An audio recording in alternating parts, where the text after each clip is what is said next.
It's an interesting idea. You guys are developing your own characters, but she still holds the cards. She knows things that you don't know yet about what's going to happen. So, were there ever conversations you had where you said, "JK, Joe, like slip me a detail, fill in a blank"? Did she ever fill in some blanks for you?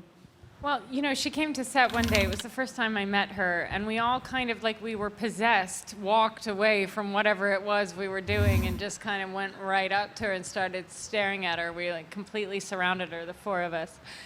And I wanted to ask her loads of things, but I was scared to. And we sort of chatted, and she said she was so happy it was all happening, and we all just kind of like nodded and smiled and drooled, and like, I mean, it was just ridiculous. And then what happened was that we were chatting and stuff, and she couldn't take it anymore. Like, she couldn't keep quiet. She couldn't keep the secrets. We didn't ask. I don't think we initiated it. She said, "Okay, well, I'm not supposed to tell you this, but that's just what's one thing," and then she'd just go into it. And she gave us all some really exciting details about the next film. But I don't know. I mean, when she said we were doing 5, that was news to us, too. Genuinely, we didn't know.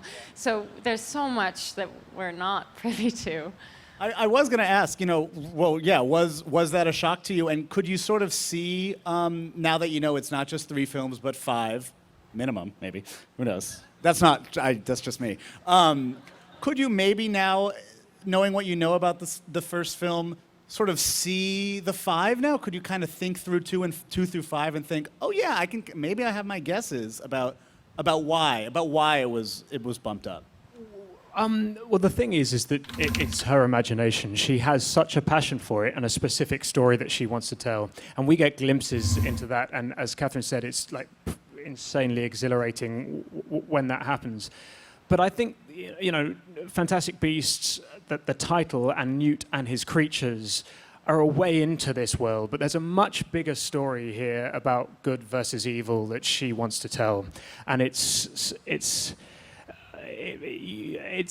not, you haven't seen much of it in the trailers and the clips of the film, but it's really at the core of the story that she's telling, and it has an epic quality to it, in which I think Newt's case and then these 4 creatures become the conduit into it. So I do see that it's a macro story that could take more time.